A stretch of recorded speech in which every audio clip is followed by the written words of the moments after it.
Oke, kita bicara masalah kepentingan umum ya. Nah, ini kita bisa lihat ya, ada pengaturan dalam Undang-Undang Nomor 2 Tahun 2012 tentang pengadaan tanah bagi pembangunan untuk kepentingan umum. Saya kira peraturan masih ada, masih masih berlaku ya. Dia itu mengatakan fasilitas itu adalah yang menjadi urusan pemerintah itu adalah kalau dia ada status atau label kepentingan umum gitu ya.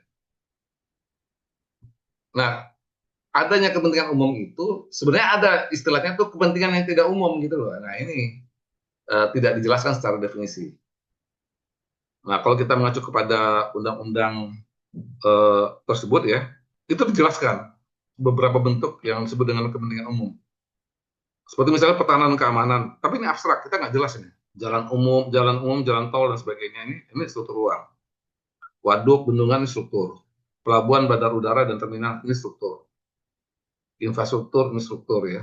Pembangkit transmisi ini struktur. Ini struktur juga komunikasi, pembuangan sampah ini struktur. Rumah sakit pemerintah, pemerintah daerah struktur ya. Ini fasilitas umum ya, fasilitas keselamatan umum ini juga struktur dan bisa bisa pola ya. Fasilitas keselamatan umum ini bisa pola. Contohnya adalah kawasan evakuasi ya. Kawasan evakuasi itu pola ya. Ya, dia butuh ruang gitu. TPU TPU ini tempat pemakaman umum ini sering dilakukan sebagai pola ruang ya.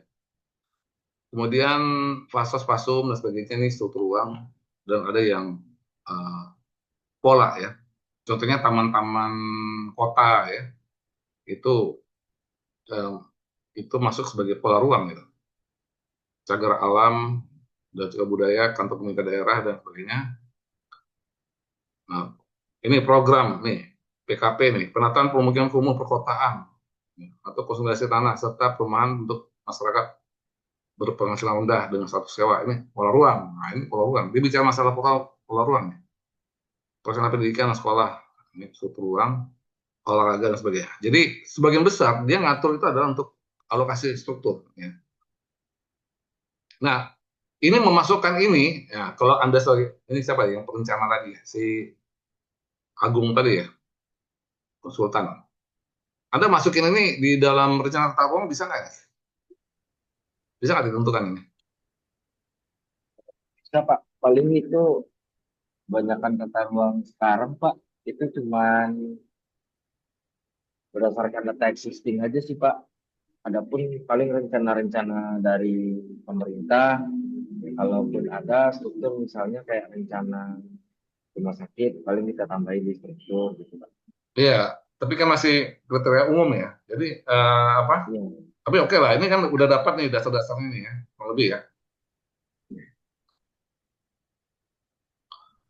Dan sebenarnya ini tidak domainnya pemerintah pusat ini, tidak domain pemerintah ya pada umumnya. Banyak ini yang dilakukan oleh swasta.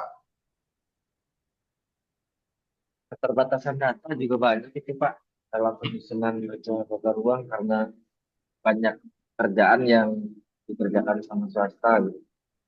Jadi datanya juga hidden gitu Pak. Ya, jadi kalau misalnya keterbatasan itu ya, itu kan harus diukur dengan nanti kita akan sampai ke sana ya. Tapi itu sebagai catatan saja yang Anda sampaikan ya. Nah ini list ini ya itu sering digunakan dan diacu dalam rencana tata ruang, dalam RPJMN, RPJMD ya dan sebagainya, rencana-rencana strategis ya, rencana kerja setiap instansi ya dan sebagainya. Nah ini adalah klaim dalam tujuan pemerintah ya. Ini kan klaim aja nih pemerintah. Emang dia bisa ngukur nih kebutuhan-kebutuhan tadi. Dan hanya satu yang mengikuti mekanisme konsultasi publik. Itu adalah dalam rencana tata ruang. Karena ada proses konsultasi publik. Walaupun ya istilah itu ecek-ecek gitu loh. Tapi ada mekanisme itu. Lebihnya adalah lebihnya ini proses dan mekanismenya ini adalah tidak melibatkan masyarakat dan swasta.